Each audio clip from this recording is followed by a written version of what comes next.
5 tahun sekali, kita diajak percaya bahwa kursi kekuasaan adalah hasil dari pilihan rasional rakyat, bahwa yang duduk di sana adalah yang terbaik, yang paling mampu, yang paling layak mengatur hidup banyak orang. Tapi di luar baliho, di balik slogan perubahan dan jauh dari pidato kemenangan, ada satu fakta yang terlalu sering disepakati tanpa pernah diucapkan keras-keras. Di negeri ini, kursi legislatif dan eksekutif lebih sering diberikan kepada yang berelasi dan berduit, bukan kepada yang benar-benar mumpuni. Ini bukan soal kecelakaan demokrasi, ini pola, dan selama pola ini terus dinormalisasikan, kita tidak sedang memilih pemimpin, kita sedang mereproduksi ketidakmampuan dengan mekanisme yang sah. Episode ini bukan tentang individu, bukan tentang satu nama, ini tentang sistem seleksi kekuasaan yang sejak awal tidak dirancang untuk menemukan yang paling kompeten, melainkan yang paling sanggup bertahan di medan mahal bernama politik.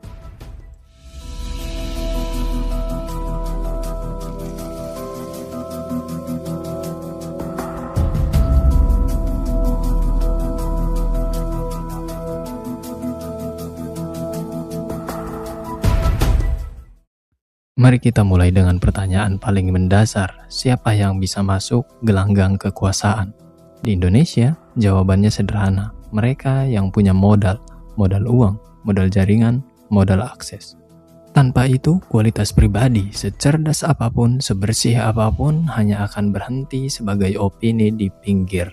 Biaya politik di Indonesia tidak pernah murah, dan sistem kita tidak pernah sungguh-sungguh berniat untuk membuatnya murah. Untuk maju sebagai legislator, seseorang harus membiayai kampanye, logistik, tim, baliho, saksi, dan kadang kompromi yang tidak tertulis. Akibatnya, sejak pintu masuk, kompetisi sudah tidak netral.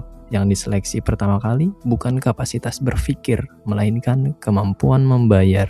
Partai politik yang harusnya menjadi mesin kaderisasi lebih sering berfungsi sebagai gerbang transaksi. Rekam jejak kalah oleh elektabilitas instan, kapasitas kalah oleh popularitas, integritas kalah oleh kemampuan membiayai diri sendiri. Dalam struktur seperti ini, orang-orang paling mumpuni seringkali bahkan tidak masuk daftar. Bukan karena tidak layak, tetapi karena tidak kompatibel dengan sistem yang mahal dan berisik. Bandingkan ini dengan negara-negara yang kualitas pemerintahannya tidak korup. Di Finlandia, menjadi anggota parlemen bukan jalur cepat kaya, gaji cukup tetapi transparansi tinggi. Partai memiliki tradisi panjang dalam kaderisasi ideologis dan kompetensi.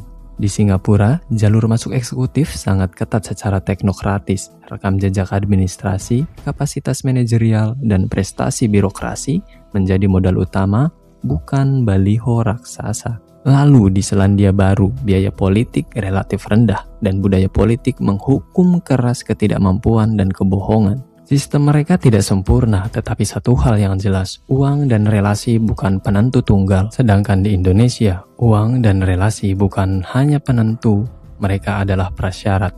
Dan ketika kursi kekuasaan diisi oleh orang-orang yang lolos karena modal, bukan kapasitas, maka jangan heran jika kebijakan lahir tanpa kedalaman, tanpa visi jangka panjang, dan tanpa keberanian berpikir. Ada satu ilusi yang sengaja dipelihara oleh kekuasaan, bahwa ketidakmampuan di tingkat atas bisa ditutupi oleh kerja keras di tingkat bawah. Padahal yang terjadi bukan penutupan, yang terjadi adalah penghisapan. Ketika seseorang duduk di kursi legislatif atau eksekutif, bukan karena kapasitas berpikir, bukan karena rekam jejak pengelolaan masalah publik, melainkan karena relasi dan modal, maka sejak awal dia membawa defisit. Defisit pengetahuan, defisit visi, defisit keberanian mengambil keputusan berbasis data. Defisit itu tidak pernah diakui sebagai masalah. Sebaliknya, defisit itu dipindahkan bebannya ke seluruh lapisan sistem. Dalam praktik sehari-hari, ketidakmampuan tidak hadir sebagai kebodohan terang-terangan. Ia hadir sebagai kerumitan buatan, rapat yang berlapis-lapis, forum koordinasi yang tidak pernah menyentuh inti masalah, dokumen kebijakan yang panjang tapi kosong arahnya. Semua itu bukan tanda kehati-hatian, itu tanda ketakutan. takut salah bicara, takut salah ambil sikap, takut terlihat tidak tahu, maka keputusan dihindari, tanggung jawab dipecah, resiko disebar. Dan ketika semuanya dibagi-bagi, tidak ada lagi yang benar-benar bertanggung jawab. Eksploitasi pertama jatuh pada birokrasi. Aparatur tidak lagi diberi peran sebagai pelaksana kebijakan rasional, melainkan sebagai penyangga reputasi atasan. Instruksi sering tidak jelas, tetapi tuntutan selalu tinggi. Target ditetapkan tanpa kalkulasi, deadline dipaksa tanpa sumber daya, evaluasi dilakukan tanpa indikator yang konsisten. ASN bekerja bukan untuk efektivitas, melainkan untuk memastikan tidak ada yang terlihat gagal di permukaan. Yang penting laporan selesai, yang penting presentasi rapi, yang penting grafik naik. Meskipun realitas di lapangan tidak bergerak. Ini bukan manajemen publik, ini manajemen citra. Eksploitasi berikutnya menjalar ke proses legislasi. Undang-undang dibahas cepat, bukan karena urgensi publik, melainkan karena kalender politik. Naskah akademi disiapkan sebagai formalitas, bukan pondasi berpikir. Pasal disusun bukan untuk menyelesaikan masalah, melainkan untuk mengakomodasi kepentingan, dan ketika publik mempertanyakan kualitasnya, jawaban yang muncul hampir selalu sama. Semua sudah sesuai prosedur. Seolah-olah prosedur adalah kebenaran, bukan alat untuk mendekati kebenaran. Padahal, di balik itu, banyak legislator yang bahkan tidak tahu sepenuhnya memahami apa yang mereka setujui, tombol ditekan, fraksi mengikuti, dan hukum lahir dalam keadaan setengah matang.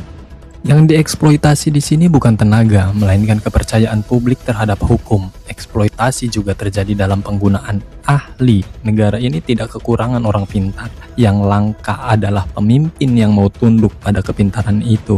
Ahli dipanggil, tetapi hanya untuk menguatkan keputusan yang sudah dibuat. Masukan diterima selama tidak mengganggu narasi utama. Begitu analisis mulai kritis, begitu data mulai tidak ramah politik, ahli berubah status dari mitra menjadi pengganggu. Ilmu memang tidak ditolak, ia hanya dibatasi, diperas sejauh berguna, lalu disingkirkan ketika mulai berbahaya bagi kekuasaan. Ini bentuk eksploitasi intelektual yang paling halus, karena dibungkus dengan bahasa partisipasi. Dan di ujung rantai eksploitasi ini selalu ada satu pola yang konsisten. Ketika kebijakan gagal, narasi segera diputar ke bawah. Masyarakat dianggap belum siap, daerah dianggap kurang mampu, pelaksana dianggap tidak kompeten.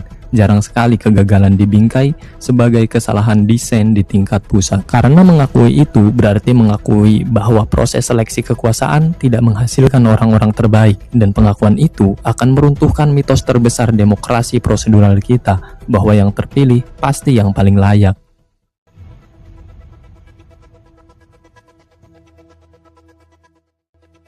Ada satu paradoks yang paling berbahaya dalam sistem kekuasaan kita, bukan karena ia tersembunyi, tetapi justru karena ia terlalu sering terlihat hingga akhirnya dianggap biasa. Paradoks itu sederhana, negara terus berbicara tentang etika, sementara proses politiknya secara sistemik menyingkirkan kepantasan. Kita mendengar kata moral di mimbar. Kita membaca kata integritas di dokumen resmi. Kita menyaksikan sumpah jabatan diucapkan dengan kitab suci di tangan. Namun di saat yang sama kita tahu dan kita memilih diam bahwa banyak kursi kekuasaan yang tidak pernah diisi melalui proses yang bermoral sejak awal. Inilah ironi yang paling sunyi. Moral dijadikan bahasa, tetapi tidak dijadikan sebagai syarat. Dalam sistem seperti ini, ketidakmampuan tidak lagi dianggap masalah. Ia hanya dianggap kekurangan kecil yang bisa dipelajari sambil jalan. Padahal, kekuasaan bukan tempat magang, kebijakan politik bukan ruang trial and error tanpa korban, namun narasi yang dibangun selalu sama. Yang penting niatnya baik. Seolah-olah niat bisa menggantikan kapasitas, seolah-olah ketulusan bisa menambal ketidaktahuan, seolah-olah dampak kebijakan tidak pernah benar-benar melukai siapapun. Ini bukan sekedar kesalahan berpikir, ini pembenaran moral atas sistem yang malas menyeleksi. Paradoks moral ini bekerja dua arah. Di satu sisi, masyarakat dituntut taat, sabar, dan patuh terhadap keputusan negara. Kritik dianggap tidak etis, pertanyaan dianggap mengganggu stabilitas, keraguan dianggap kurang nasionalis. Namun, di sisi lain, proses yang melahirkan keputusan itu jarang sekali tunduk pada standar moral yang sama. Transaksi politik dianggap realistis, nepotisme dibungkus sebagai kepercayaan, politik balas jasa disebut komitmen. Moral menjadi alat untuk mengatur ke bawah, bukan cermin untuk mengoreksi ke atas. Yang paling tragis, paradoks ini perlahan membentuk watak kolektif. Anak muda belajar bahwa kepintaran saja tidak cukup, yang penting tahu siapa, yang penting dekat dengan siapa. Profesional belajar bahwa kejujuran seringkali mahal dan kompromi seringkali lebih menguntungkan. Masyarakat mulai belajar untuk menurunkan ekspektasinya, tidak lagi berharap pada yang terbaik, cukup berharap pada yang tidak terlalu buruk. Di titik ini, kerusakan tidak lagi bersifat struktural, ini menjadi kultural. Ketidaklayakan tidak lagi memicu kemarahan, ia hanya memicu keluhan ringan lalu dilupakan. Paradoks moral mulai mencapai puncaknya saat mereka yang benar-benar mumpuni mulai dianggap berbahaya. Orang yang kritis disebut tidak loyal, orang yang tegas dianggap tidak fleksibel, orang yang berprinsip disebut sulit diajak kerjasama. Sebaliknya, mereka yang pandai menyesuaikan diri tanpa banyak bertanya dianggap matang secara politik. Di sini, kepantasan berubah status, dari syarat kepemimpinan menjadi ancaman bagi kenyamanan sistem. Dan ketika sistem mulai alergi pada kapasitas, ia akan mempertahankan mediokritas sebagai bentuk stabilitas. Yang tersisa kemudian hanyalah ritual, pemilu tetap berjalan, pelantikan tetap khidmat, pidato tetap penuh janji, namun maknanya kosong karena substansi tidak pernah diperbaiki. Negara memang terlihat hidup, tetapi jiwanya lelah, dan publik tanpa disadari mulai ikut menjaga kebohongan itu dengan cara paling sederhana, menerima sebagai takdir. Dan ini adalah paradoks moral yang paling gelap, bukan ketika orang tidak tahu yang mana yang benar, tetapi ketika mereka tahu dan memilih menganggapnya wajar. Karena di titik itu, ketidakmampuan tidak lagi perlu disembunyikan, ia sudah diterima sebagai bagian dari sistem, dan selama itu terjadi, kursi kekuasaan akan terus diisi, bukan oleh yang paling mampu memikulnya, tetapi oleh orang yang paling sanggup bertahan di dalam kepalsuan. Masalah kita bukan kekurangan orang pintar, masalah kita adalah terlalu lama membiarkan kepantasan kalah oleh kenyamanan, dan selama itu terus kita sebut sebagai realitas politik. Jangan heran jika masa depan terasa dikelola oleh tangan-tangan yang sebenarnya tidak mampu dan tidak pernah siap untuk memegangnya.